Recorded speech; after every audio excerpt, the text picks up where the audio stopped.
La revista El Doctor en Casa presenta su programa El Doctor en Casa TV.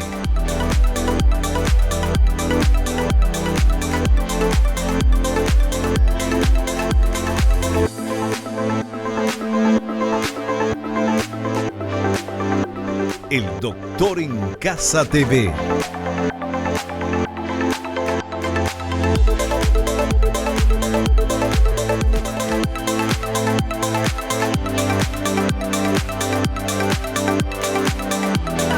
¿Cómo están todos? Muy, pero muy bienvenidos. Esto es El Doctor en Casa. Hoy, nuestro programa genial, porque vamos a hablar de la COVID-19. ¿Vos tuviste COVID? Yo tuve COVID. Nosotros tuvimos COVID. Ellos tuvieron COVID. Vosotros tuviste... Todo, le parece coñatora. Bueno, así, realmente... ¿Y qué secuelas quedan en el organismo? Seguramente hablaste con diferentes personas y dicen, no, a mí me afectó la vista, veo menos, o no, yo me quedé con mucho cansancio, o a otras personas les afectó gravemente algún tipo de órgano. Bueno, ¿cuáles son esas? ¿Qué nos quedó después que nos curamos, entre comillas, del COVID? De esto vamos a hablar hoy con el doctor Hernán Rodríguez, especialista en infectología clínica. Pero veamos, por favor, esta placa que dice lo siguiente. Tras la recuperación de la enfermedad, se pudo ver que 1 de cada 3 personas puede tener efectos post-COVID-19 sin importar si presentó un cuadro grave o leve. Los problemas cardíacos, pulmonares o neurológicos son las secuelas más frecuentes. Dependiendo del síntoma, los pacientes deben acudir al especialista para realizarse chequeos al menos hasta 6 meses después de haber superado el cuadro clínico principal. Y este es el tema que vamos a hablar hoy con un experto en la materia, doctor Hernán Rodríguez. Hola, doctor, bienvenido al programa. Qué gusto tenerte acá. Muchas gracias, Vivi, por la invitación. Es un placer también poder compartir contigo y realmente es un tema siempre actual. Cada vez hay datos nuevos sobre el tema de las afecciones prolongadas de esta enfermedad, así que bueno, lo que hoy digamos quizás se modifique en el futuro, pero vamos a hablar de lo que hasta ahora tenemos. Bueno, contanos, tenemos que hacer un corte, ¿verdad? Porque yo ya quiero meterme de lleno en este tema, porque te cuento, doctor, ya, y les cuento, tuve COVID, era ahora, hace poco nomás, con 3 vacunas y con todo, fue una gripecilla nada más, pero después cuando ya tenía que estar bien, me morí, no podía moverme, no tenía ni una fuercita para nada, me quedé 12 días acostada en la cama, así apenas sin... Horrible, nunca me pasó eso, como que me desenchufaron y me quedé ahí. Y hasta ahora, de repente, hay días que estoy súper bien y hay días que estoy así. O de repente quiero decir una palabra y estoy hablando y miro eso y quiero ese vaso y no me sale la palabra vaso. Por ejemplo, me quedo así, petrificada. Bueno, a mí me pasa eso, a vos te pasará otra cosa. Escribinos en las redes sociales, contanos qué te quedó del COVID, que vos te das cuenta. Y hacemos un corte y a la vuelta continuamos charlando con nuestro invitado.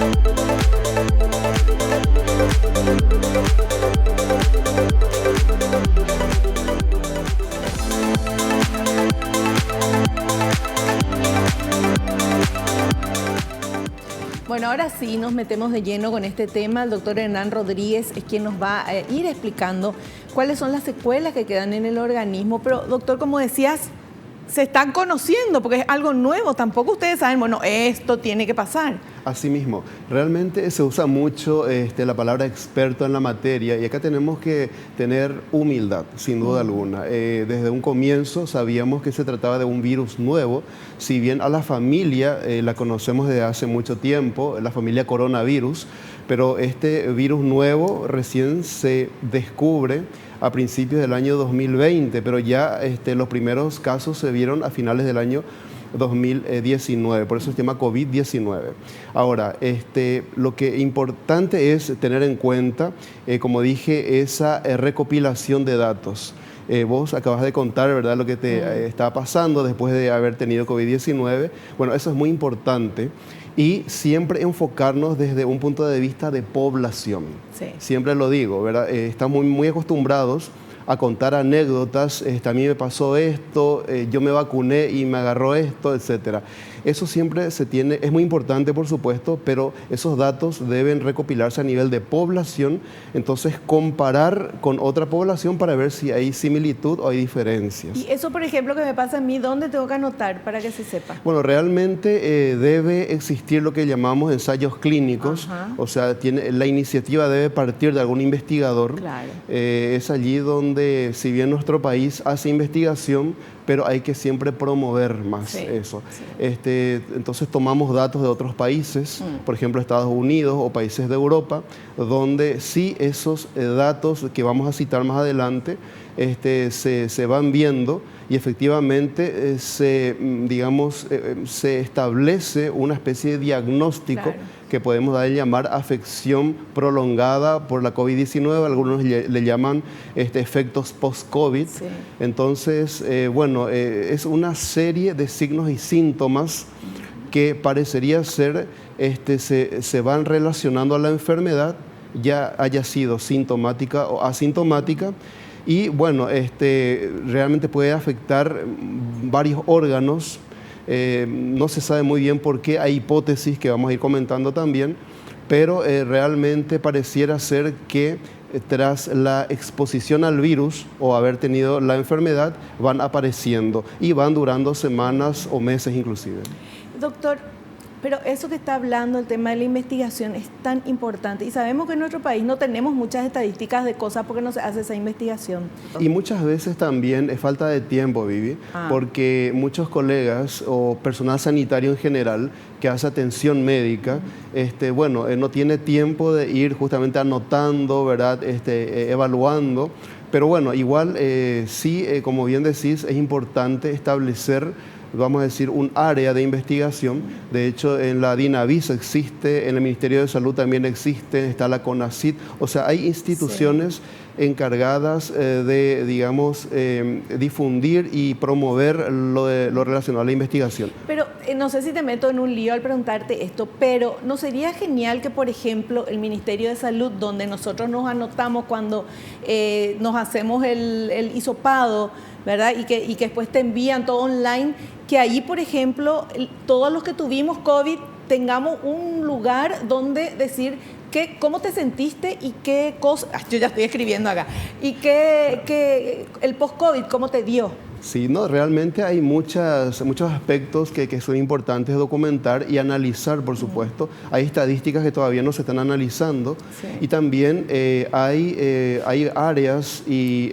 canales a través de los cuales podemos digamos, informar los efectos adversos de medicamentos o vacunas, por ejemplo, y que inclusive personal sanitario desconoce. O sea, como bien decís, es muy importante analizar los datos para poder en base a eso actuar. Claro. Doctor, en tu experiencia, ¿cuáles son los efectos colaterales o no sé cómo llamarle después del COVID? Claro, lo que solemos ver es, y bueno, y acá también hay que aclarar, cuando hablamos de una afección prolongada por COVID-19, por ejemplo, cuando van pasando más de 4 semanas. Entonces, como bien dijiste, uno dice, bueno, me curé, sobreviví al COVID, etcétera. Pero bueno, lo que se está observando son, vamos a decir, síntomas generales. Lo mencionaste, la astenia, que es el desgano. Eso es muy, muy común. A veces el insomnio, que otra vez acarrea más desgano, porque no se duerme bien, entonces. Y eso también acarrea la desconcentración. Vos diste un ejemplo muy claro de lo que solemos ver a menudo, ¿verdad?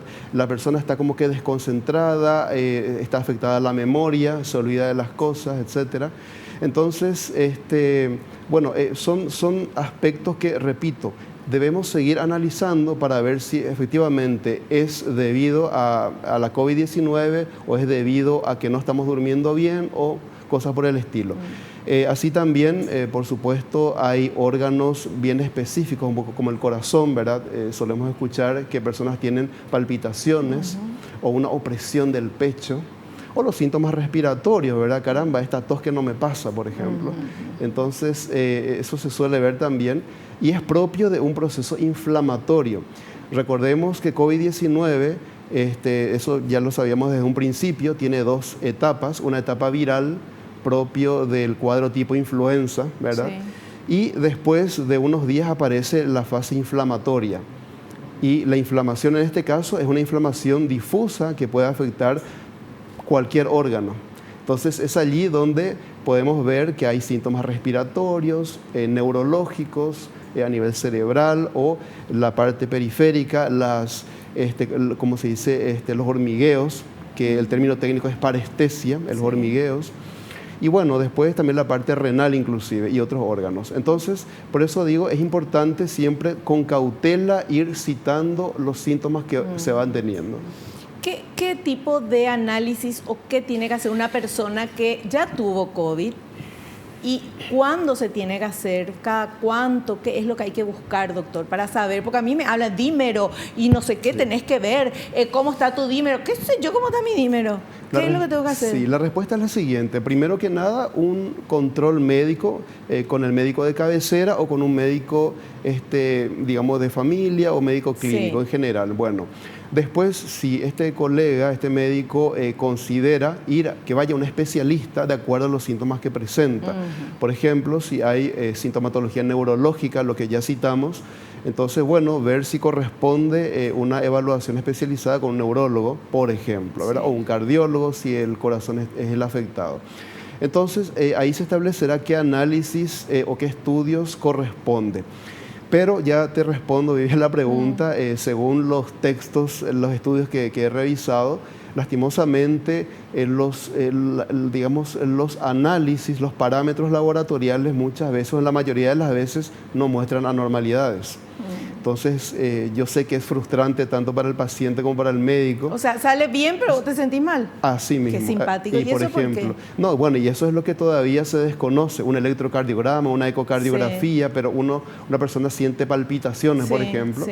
Entonces, es allí donde se está viendo que en la mayoría de los casos no hay análisis que nos orienten hacia un diagnóstico específico. ¿Qué es lo que es el famoso dímero que todo el mundo me habla? Dímero D es un parámetro que, digamos, podría indicar, y repito, podría indicar un riesgo de tener una trombosis. Ay, o sea que la sangre coagule, ¿verdad? Eso inicialmente se hacía en forma rutinaria, repito, cuando no había conocimiento absoluto acerca de la enfermedad.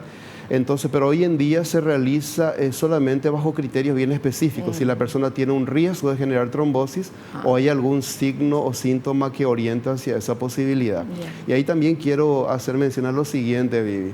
He escuchado casos donde me llaman algunos conocidos y me dicen, me pidieron el dímero D. Pero estás internada, le digo, no, estoy en casa. No, si hay una sospecha de un proceso trombótico, eso es grave, o sea, requiere una internación y una observación. ¿Cómo va a haber una sospecha? ¿Qué pasa? ¿Qué tiene que pasarle a la gente? Por ejemplo, cuando hay un riesgo, ¿verdad? Una persona, por ejemplo, con una enfermedad que predisponga a las trombosis, un cáncer, por ejemplo, o la presencia de varices importantes, ¿verdad? Entonces, es allí donde hay que tener en cuenta esa posibilidad, por ejemplo. Claro. Perfecto. Y usted habló de la inflamación y antes de continuar quiero que nos explique por qué es tan importante que el cuerpo que se inflamó con el COVID se desinflame y qué tenemos que hacer. Bien, es un proceso natural. La inflamación es un mecanismo de defensa inespecífico propio de nuestro organismo en un afán de defendernos. Claro. Pero muchas veces esa inflamación es exagerada y antes que defendernos afecta a nuestros propios órganos. ¿Qué es lo que pasa con el COVID? Por ejemplo, en ciertas personas. Por eso es que se utiliza como antiinflamatorio ideal el corticoide, pero por supuesto tiene sus indicaciones precisas en personas que están internadas, ¿verdad? No es también que como ocurre varias veces y muy importante decirlo, que la gente dice voy a tomar corticoide para prevenir una inflamación. No existe eso. La inflamación se trata en caso de que se instale y en caso de que haya peligro de vida, vamos a decir. Y además el corticoide tiene que darte un médico, porque eso es, el corticoide así como es tan bueno, puede ser un veneno terrible para el organismo si uno toma sin necesidad. Así mismo. De hecho, todo exceso está mal, ¿verdad? Puede ser perjudicial. Perfecto. Bueno, vamos ahora al primer material que tenemos que habla de los nuevos signos de alarma de COVID-19. A ver. Los nuevos signos de alarma de COVID-19. Además de las manifestaciones ya conocidas como dificultades respiratorias, problemas gastrointestinales, el cansancio, la falta de oxígeno, la pérdida de gusto y olfato y la fiebre, ahora aparecen nuevos signos de alarma que pueden pasar desapercibidos por no estar familiarizados con el virus y podrían pertenecer a la nueva variante. Entre estos signos se destacan el dolor abdominal, la gastroenteritis, el vértigo, la pérdida de audición, el zumbido de oído, etc. Claro, y mucho más. Realmente hay muchos signos y síntomas. Realmente más de 100 se describen. O sea, nos hizo bolsa el COVID, doctor. Y realmente a lo que sobrevivimos, ¿verdad? Porque en serio, terrible es lo que estamos pasando. No, realmente, y como dije al inicio, ¿verdad? Debemos tener la humildad de tener esa actitud de aprendizaje y de cooperación, ¿verdad? Porque muy importante es no también digamos, creer que ciertos síntomas son inocuos, ¿verdad? No, a lo mejor esta opresión del pecho es algo, digamos, banal, ¿verdad? No, hay que siempre recurrir a una evaluación médica, ¿verdad? Y bueno, cuando hablamos de nuevos signos y síntomas, seguramente se debe a que no se tenían en cuenta nomás anteriormente. Quizás ya aparecían, ya se tenía, pero al no tener en cuenta no se registraban, ¿verdad? También es importante mencionar lo siguiente, Vivi. ¿Qué es lo que hemos aprendido en cuanto a COVID-19? Que puede haber reinfección. Vos te acordarás que al inicio se dudaba mucho de esa posibilidad. Sí. Hoy en día se sabe que es, digamos, normal y hasta esperable en un escenario con mucha circulación viral. En segundo lugar, la mutación. Hay variantes que algunos le llaman de preocupación, porque la mutación es un cambio en el material genético que produce un cambio en la estructura del virus. Sí. Y ese cambio puede significar que sea más contagioso, que sea menos contagioso, más virulento, menos virulento. O sea, cambian sus características. Entonces, y también puede cambiar el periodo en el cual la persona está protegida después de haberse enfermado. Porque sabemos que al curarse una persona queda con defensas, ¿verdad? Sí. Pero bueno, ¿cuánto tiempo, verdad? Ese tiempo, algunos hablan de 3 meses, otros 6 meses. Entonces la pregunta va a ser, ¿se trata de un COVID prolongado o se trata de una reinfección? Claro, terrible. Bueno, tenemos que hacer un pequeño corte. A la vuelta, otra de las secuelas es que engordás. Me pasó eso a mí. Después, no se rían porque es cierto. Corte y volvemos.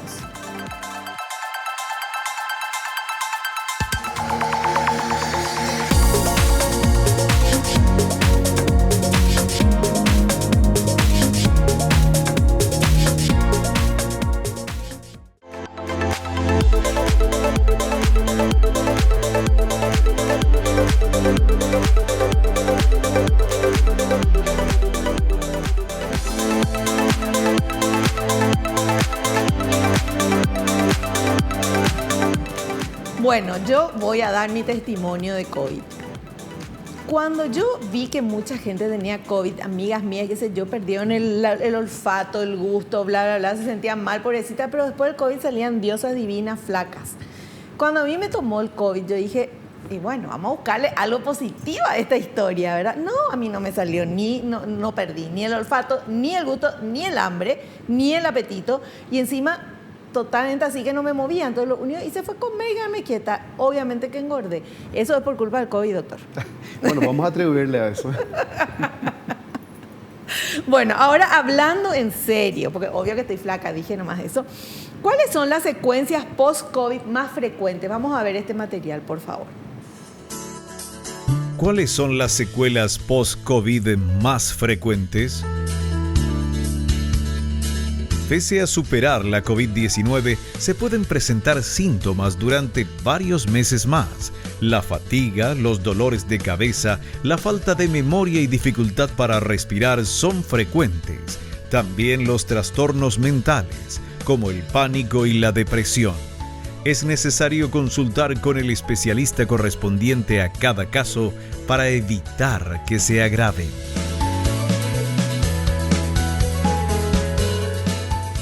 Claro, hay situaciones que muchas veces no son precisamente por la enfermedad, por la COVID-19 o por el virus, pero sí son efectos, digamos, colaterales del estilo de vida que hemos cambiado, digamos, por culpa de la pandemia. Y ahí sí, eso está, pero es categórico, ¿verdad? La afectación emocional, psicológica y hasta psiquiátrica, ¿verdad?, de la población, relacionado justamente a la restricción en cuanto a la movilidad, a la actividad social, etc. Entonces, esa repercusión también puede afectar a nivel físico.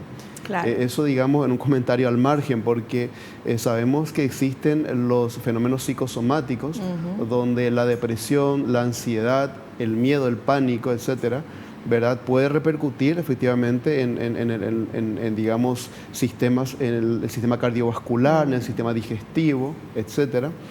Y bueno, y también podríamos hablar de un efecto de la pandemia, ¿verdad? Entonces eso también requiere una atención. Inclusive, estuve viendo que en los Estados Unidos se considera como un motivo, digamos, en el cual se puede considerar que la persona ya tiene cierta, digamos, una situación desventajosa con relación al resto de la población. La que tuvo COVID.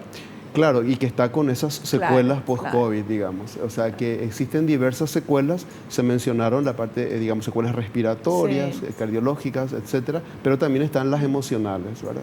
Por ejemplo. Y decía el material que uno tiene cuando tiene ese tipo de secuelas, entonces tiene que ir a un médico especialista en eso. Claro, así como habíamos dicho, puede ser con el propio médico de cabecera, sí, o un médico general que le va a derivar al especialista. Porque a veces llegar a un especialista es un poco difícil, claro, ¿verdad?, directamente. Sí.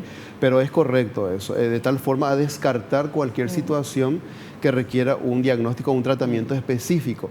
Y es allí donde también tenemos que diferenciar si ese cuadro que afecta a tal o cual órgano iba a ocurrir nomás o es debido a la enfermedad. ¿Y cómo se diferencia? No, y ahí está el especialista que va a pedir estudios y va a determinar un tratamiento. Ya. Y lo que creo importante es decir que las personas que tuvieron COVID, aunque se sientan bien y ya haya pasado, sí o sí tienen que ir a hacerse un chequeo, ¿verdad? Ir a su médico de que le haga un análisis, qué sé yo, que le vea cómo está, aunque no tenga de repente, no tengo nomás un dolorcito de cabeza, tengo nomás algo, a lo mejor algo está pasando adentro y no hay tantos síntomas también, o sea, es para completar nomás todo, ya ponerle el moñito, me voy después de tener que me haga unos análisis y vea cómo estoy, ¿verdad? Así mismo, de hecho los controles rutinarios, creo yo que bueno, esta situación nos debe hacer recordar la importancia de un control rutinario, por lo menos una vez al año. La importancia de cuidar nuestra salud realmente, que nos dimos cuenta en estos 2 años cómo la gente que estaba más sana es la que sobrevivió, porque muchas veces, y no por la edad, ¿verdad? Muchas veces había gente joven, deportista, qué sé yo, pero tenían algún problema, claro, y no pudieron pasar, como hay gente mayor que pasó sin problema, como, o sea, no hay no se puede decir por edad, por sexo, por qué sé yo, quiénes fueron los que iban luego a salir bien de esto, sino quienes eran personas que estaban sanas, que su cuerpo pudo reaccionar positivamente al COVID. Y defenderse, ¿verdad? Bueno, vamos con este otro material, por favor, que habla del cerebro pandémico. ¿Qué será eso? El cerebro pandémico. No se trata de un término clínico, pero es así como algunos científicos denominan a la serie de dolencias del cerebro a raíz de la pandemia. El estrés crónico y los largos ratos de confinamiento no solo han afectado la capacidad de memoria y concentración. Hay expertos que creen que también es posible que hayan reducido en tamaño algunas zonas del cerebro.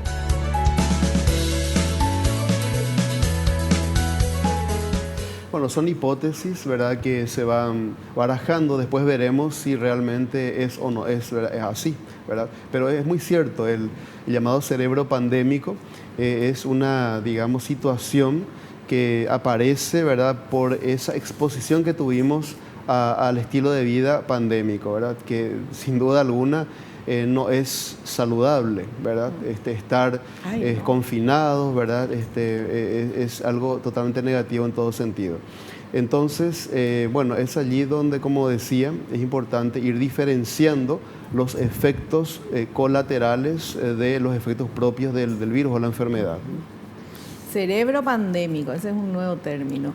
Bueno, y vamos a ver esto otro que habla de la duración de las secuelas, porque todo es teórico, doctor, no hay nada, estamos tipo los conquistadores cuando vinieron a América y están viendo que hay, es así. Así mismo. De hecho, como digo, estamos en la etapa de recopilar datos y analizarlos y en base a eso ir actualizando los conocimientos que tenemos. Así fue desde el comienzo, pero te das cuenta que de a poco vamos creando, ¿verdad?, ya conocimientos bien específicos, ¿verdad? Claro, pero al comienzo, doctor, primero luego estábamos todos muertos de miedo, ustedes también, porque nadie sabía qué era ni qué consecuencias tenían y era gravísimo y nos encerramos todos y teníamos miedo y ahí ya el estrés y el todo, eso nos hacía sentir peor. Después, bueno, pasó, vinieron las vacunas, cuando vinieron las vacunas, bueno, un poco más de tranquilidad. Pero ahora estas mutaciones, o sea, nosotros pensamos, bueno, el COVID, bueno, viene las vacunas, yo pensaba eso, era la vacuna, qué sé yo, pasa, y ya pasa, y queda seguramente como la influenza, pero ya tenés tu vacuna. Pero este COVID se cambia, se muta. Claro. Entonces es horrible. Sí, existen grupos de personas que tienen mayor riesgo de tener justamente un COVID prolongado. Por ejemplo, están aquellas personas que poseen enfermedad de base y que tuvieron cuadros más graves de COVID-19. Entonces, mucha atención a ese grupo de personas que requirieron internación o terapia intensiva, porque según estudios, según los datos recopilados, el 30% aproximadamente, eso significa 1 de cada 3 más o menos, que tuvieron hospitalización o terapia intensiva, a los 6 meses continúan con síntomas digamos, llamados de COVID prolongado, por un lado. Eso se reduce cuando se evalúa la población general, ¿verdad? Y más o menos se estima en un 10 a 15%. Doctor, esa noticia salió hace tiempo y decía, les asustó a todo el mundo, porque decía, a los 6 meses van a morir un porcentaje que va a morir si tiene... Dios mío, eso era para morirte de susto ya ahí. Eso es lo que hay que evitar, justamente esos comentarios, porque hay formas y formas de decir, ¿verdad? Claro. Y realmente... porque van a tener consecuencias, genial, sí. Pero si se cuidan, si se atienden, van a salir de eso. Hay publicaciones donde dicen que, donde se dice, por ejemplo, que ciertas secuelas pueden durar años. ¿Cómo se sabe si la pandemia apenas tiene un poco más de 2 años? No, esa es licencia poética del que escribió, ¿verdad? Inventó, qué sé yo. Hay que atender muy bien de dónde se leen las fuentes de información, sobre todo. Sí, terrible es cuando querés googlear, porque uno pone, y la primera noticia, se paga para que tu noticia salga en primer lugar. Y muchas veces son fake news o son noticias no científicas, ¿verdad? Y te aparece. Uno cree que porque aparece primero es la real y no es así. Hay que ver que sea realmente una sociedad científica seria. Bueno, vamos con este otro material que habla de la duración de las secuelas. Duración de las secuelas. No se tiene seguridad aún de cuánto tiempo pueden persistir estos síntomas. Se sabe que pueden durar al menos 6 meses o más en algunas personas. Las manifestaciones de estos síntomas son interesantes y algo únicas. Las resonancias magnéticas reflejan miocarditis en algunas de estas personas, lo que indica que el músculo cardíaco puede permanecer inflamado varios meses después, incluso si los síntomas relacionados con el corazón no fueron frecuentes durante la enfermedad por COVID.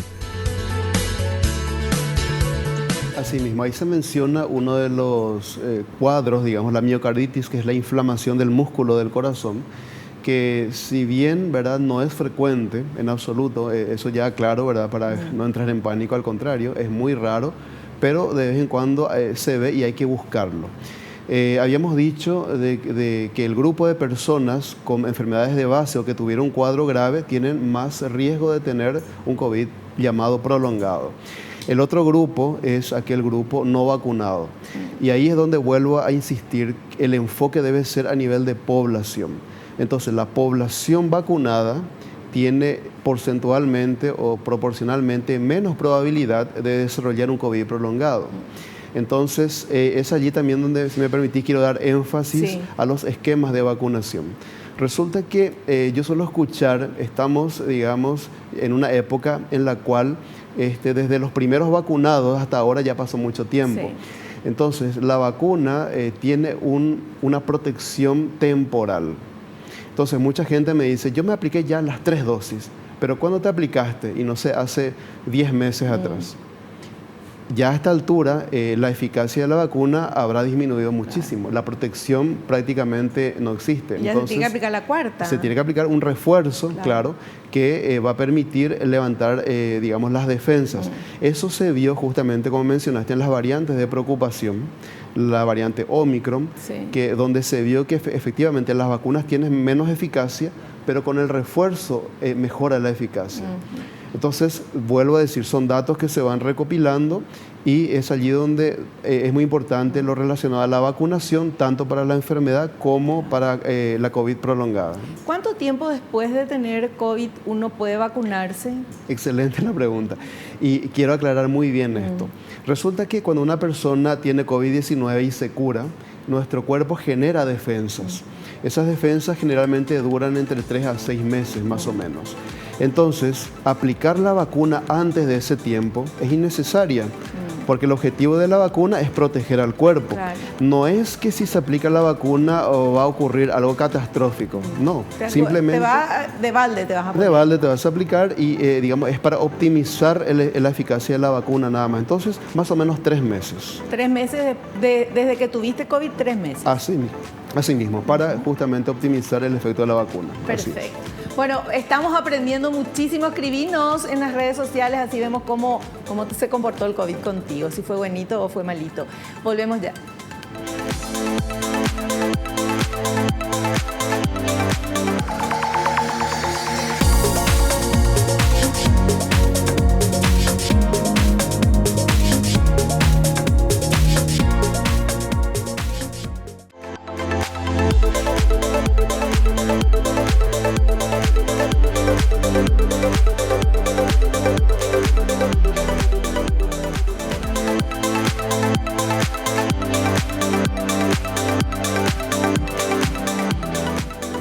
Continuamos charlando con nuestro invitado, el doctor Hernán Rodríguez. Él es especialista en infectología clínica y nuestro tema es, tuve COVID-19, ¿quedan secuelas en el organismo? Evidentemente quedan. ¿Cuánto tiempo? Lo que no sabemos, doctor, ¿verdad? Así mismo, claro.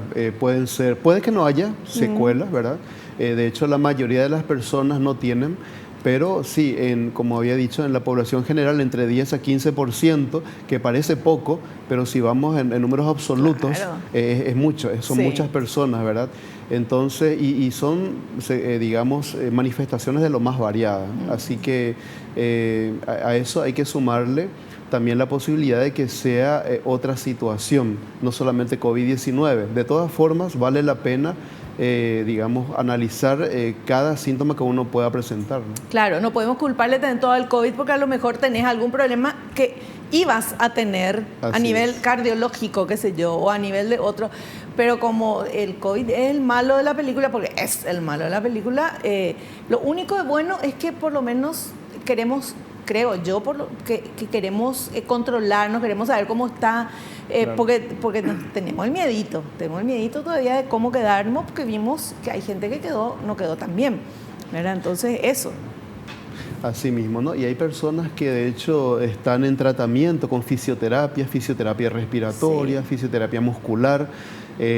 Como había dicho, y voy a mencionarlo, uno de los efectos, digamos, que queda después de una internación en terapia intensiva, imagínense estar varios días inmóvil bajo efectos de los medicamentos, en el respirador, ¿verdad? Boca abajo, ¿verdad? Boca abajo, exactamente. Aparecen escaras, ¿verdad? Que son como heridas que se producen por el apoyo sobre la cama. los músculos están hipotróficos, o sea, débiles, ¿verdad? En fin, es un proceso otra vez, después de la internación, digamos, que lleva su tiempo. Bueno, y veamos ahora este material que habla de por qué se producen estos síntomas post-COVID. ¿Por qué se producen estos síntomas post-COVID? Al ser algo con manifestación reciente, no se tiene certeza absoluta. Las hipótesis van desde áreas ocultas de infección hasta una respuesta inflamatoria prolongada. Tampoco se conoce cuáles podrían ser los resultados a largo plazo de estos síntomas persistentes, si es que los hay. Estos síntomas ciertamente pueden afectar la calidad de vida, pero hasta el momento no se registra ningún impacto grave como el daño permanente en algún órgano.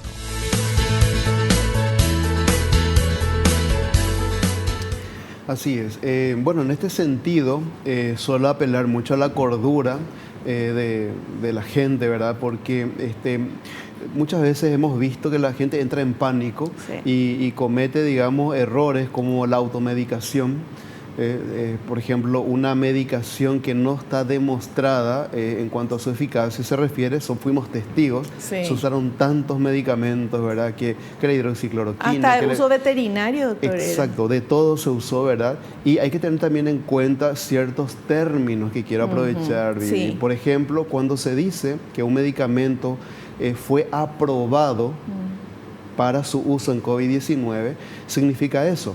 No significa todavía que funcione o no funcione. Claro. Eso se verá con el transcurrir. Digamos que hay pruebas in vitro, o sea, en digamos, experiencias en laboratorio, etcétera, de que podría funcionar. Entonces, por supuesto, se evalúa la seguridad y luego se va a evaluar la eficacia. Entonces hay que tener mucho cuidado al interpretar sobre todo esas noticias, ¿verdad? Y no tener falsas expectativas. Pero sí, por supuesto, si su médico indica alguna medicación, por supuesto, que quiere decir que hay un respaldo profesional. ¿Cuáles fueron los problemas o cuáles son los problemas que se tiene a ese nivel, doctor, de desconocimiento o de fake news, o de decir, no, esta es la cura, esto tenés que ponerte, esto tenés que usar? Ya, bueno, en primer lugar, como habíamos dicho, la fuente de información. Tenemos que acostumbrarnos a, ante una información, ante una noticia, por más bien, digamos, diagramada que esté a la imagen, ¿verdad? Sí. Siempre hay que mirar dónde se hizo, ¿verdad? Sí. Si fue un estudio en un centro de investigación, de dónde viene la noticia, ¿verdad? O es simplemente un texto, ¿verdad? Que no tiene, vamos a decir, una responsabilidad. Sí, sí. Inclusive, por más de que sean profesionales sanitarios, ¿verdad? Hoy en día la medicina está basada en la evidencia, como decía un colega mexicano, en la evidencia y no en la eminencia. Claro. Uno no puede decir yo soy o tengo tal experiencia, no. Tenés que demostrar la evidencia científica, que no es una mala palabra o una mala expresión, evidencia científica. Eso simplemente significa que vos lo podés demostrar. Claro. Entonces, y que está avalado por la sociedad científica. Por supuesto, por supuesto. Entonces, bueno, es allí donde, digamos, se crea el mayor problema que yo veo en cuanto a digamos, hacer un seguimiento o seguir a, digamos, ideas que no tienen un fundamento, un respaldo real. Entonces tenemos que ser críticos y exigentes. Yo estoy de acuerdo con eso. En otros años, o sea, anteriormente, hay una frase en guaraní que se dice doctor majeí. Sí. Bueno, eso ya no existe más. El médico tiene que demostrar, argumentar y convencer al paciente o a la comunidad.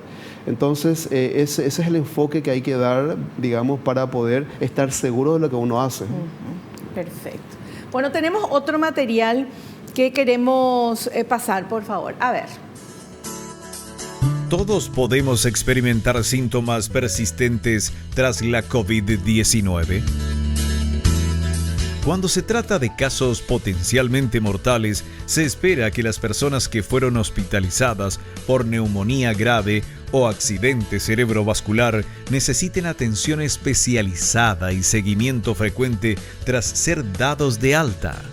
Y aunque todavía no está claro, las secuelas post-COVID no solo podrían ocurrir en personas que experimentaron daños en sus órganos durante la enfermedad. Tampoco es exclusivo en las personas que tuvieron que ir a una sala de emergencia debido a los síntomas. Pueden presentarse incluso en aquellas que solo tuvieron síntomas leves. Claro, como se menciona, la COVID-19 en sí puede tener complicaciones sobreagregadas. Por ejemplo, infecciones por bacterias, por hongos, por ejemplo, como se mencionó, un accidente vascular cerebral, o sea, un sangrado cerebral o una isquemia cerebral, en fin, una insuficiencia renal que requiera hemodiálisis, pero me refiero a complicaciones que se agregan a la enfermedad por una cuestión, digamos, fortuita muchas veces. Entonces, claro, una persona que tiene un accidente vascular cerebral, un infarto o algo que se agrega a una sobreinfección bacteriana o cuyos pulmones quedaron con una fibrosis, requieren sin duda un tratamiento posterior, muchas veces de rehabilitación o ya un tratamiento médico y un seguimiento especializado, muchas veces de por vida. Entonces son aspectos que hay que tener en cuenta. Así también no hay que olvidar la posibilidad de que existan infecciones concomitantes. Hemos visto casos, por ejemplo, de COVID-19 más influenza en simultáneo. ¡Qué pucha! O COVID-19 y dengue en simultáneo. Sí, qué horrible. Entonces, cuando una persona es diagnosticada con COVID-19, no debemos descartar otro cuadro, ¿verdad? Entonces, es importante siempre tener en cuenta ese aspecto para hacer el tratamiento de ambas enfermedades o más si es que los hay, ¿verdad? Claro. Y hablando de dengue, sigamos limpiando todos nuestros patios y todo, porque es como que COVID, nos olvidamos del dengue y ahí está el Aedes aegypti acechándonos. Bueno, vamos a hacer un pequeño corte y a la vuelta tenemos consultas de la gente para nuestro invitado.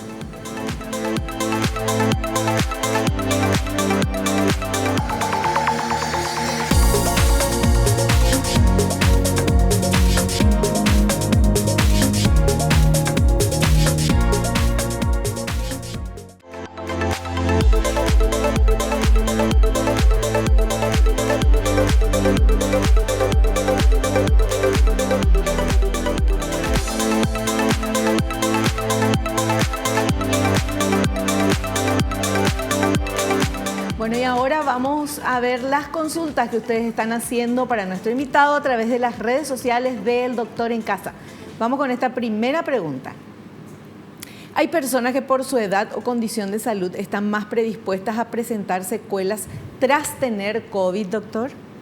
Claro, como habíamos dicho, existen grupos en donde es más frecuente tener una COVID-19 prolongada, por ejemplo, aquellas que requirieron hospitalización o internación en terapia intensiva, por un lado, y también el grupo no vacunado. Estadísticamente, y repito, a nivel de población, se ha visto que el grupo no vacunado tiene más tendencia a presentar cuadros de COVID-19 prolongados. Qué bárbaro. Hay mucha gente que no se vacunó, doctor. Lastimosamente, la cobertura de vacunación en Paraguay es relativamente baja y a eso hay que agregarle que aquellas personas vacunadas con el paso de los meses también va perdiendo la inmunidad. Claro. Así que no solamente es importante vacunarse, me refiero a nivel de población, es también importantísimo aplicarse los refuerzos para mantener esa inmunidad, más todavía ante la aparición de estas variantes de preocupación. Claro. O sea, ahora todas las personas que no tengan todavía, porque esa cuarta dosis es para todo el mundo ya o es por edad nomás. No, realmente está indicado para todos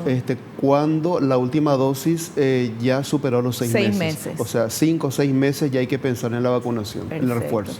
Tenés que vacunarte otra vez para tener para estar más protegido. Otra consulta. ¿Una persona que presenta síntomas tras padecer COVID-19 puede recibir la vacuna contra esa enfermedad? Claro, de hecho puede y debe recibir la vacuna, pero como hemos dicho hay que esperar por lo menos 3 meses por el hecho de que la propia enfermedad ya genera defensas por unos meses, 3 a 6 meses más o menos.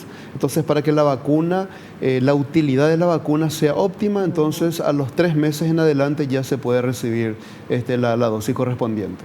Y hay personas, los antivacunas, que dicen que, por ejemplo, esta secuela de que no te acordás, de que qué sé yo, es por culpa de la vacuna. Bueno, de hecho, como había mencionado también, ante la sospecha de un efecto supuestamente atribuible a la vacunación o inmunización, ESAVI es la sigla, están los canales correspondientes para hacer la notificación correspondiente, ¿no? Hay un enlace en la página web del Ministerio de Salud y también de la DINAVISA, de la Dirección Nacional de Vigilancia Sanitaria. Así que todo aquel que sospeche que la vacuna le produjo un ESAVI debe notificar. ¿Y cómo vas a saber si fue la vacuna o si fue el COVID? Por eso, ESAVI significa efecto supuestamente atribuido. Entonces, se evalúa eso, ¿verdad?, por el equipo, digamos, que se encarga de eso, y luego se informa.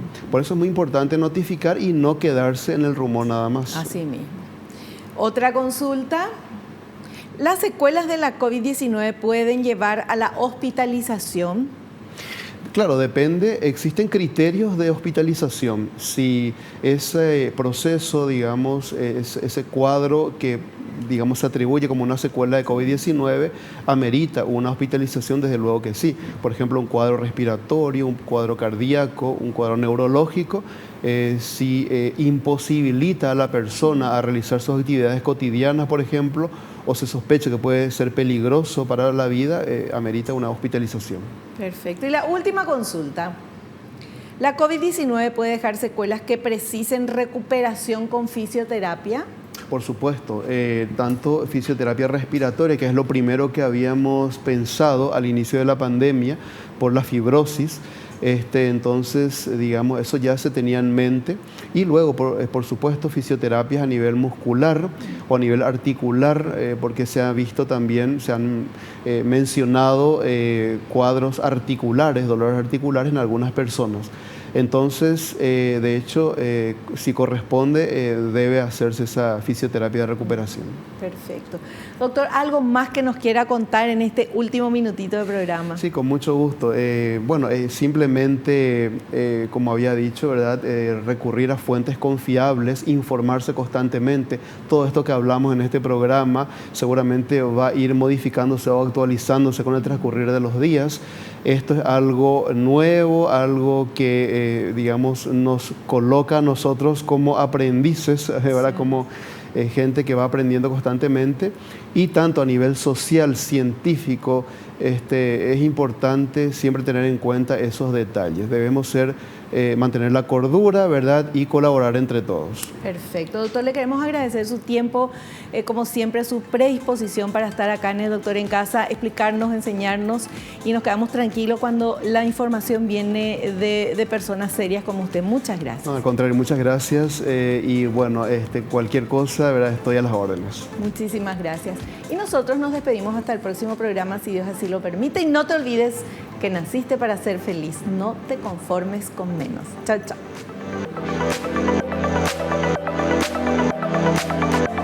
La revista El Doctor en Casa presentó su programa El Doctor en Casa TV. Fue una realización de Alicante.